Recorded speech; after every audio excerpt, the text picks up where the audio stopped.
We're going to be back in about this much. But let's meet the Yardbirds first, okay? How did you get your name, the Yardbirds? Well, I found it actually, you know. Apparently it means hobo or bum, you know. And 4 years ago we were. Has the group changed much, you know, in personnel? Has it changed much? Yeah. There's only 3 original members actually. It's myself and Jim and Chris. Is London really the swinging city it's supposed to be?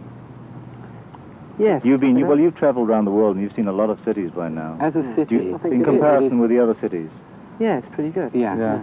You know, nightlife. Everyone would enjoy it. I think who went there. It's changed its character a lot, you know, since it got that name. But it's still. Yeah. Pretty good. It's got so many facets. You know, there's the old worldy part. You know, like Tower of London and all the sights, and then there's the new sights like Carnaby Street and miniskirts. It's very young now, you know. Well, what do you find the difference between the British and the American audiences? Well, I'd say the British. I mean, I'm not attacking them, but obviously, what with the English scene being so big within the last 3 years, 2 or 3 years, and yet it even being, you know, bigger before that, they've become so saturated that they don't really show very much appreciation, even though they are liking it, you know. You don't get the big sort of riot things and mobbing the stage anymore. I mean, that's just finished completely. Have you any ambitions unfulfilled? Yeah, well, I'm making a film. On your own? Yeah. What is it? With equipment. Oh, it's just a sort of system of events, you know. It's not finished yet. It started. What inspired you to go into film? Was it Blur?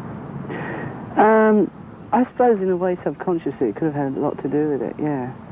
But I've always been interested in movie making as an amateur, and I started to buy sort of professional equipment, which cost a fortune. You're asking what we did with our money.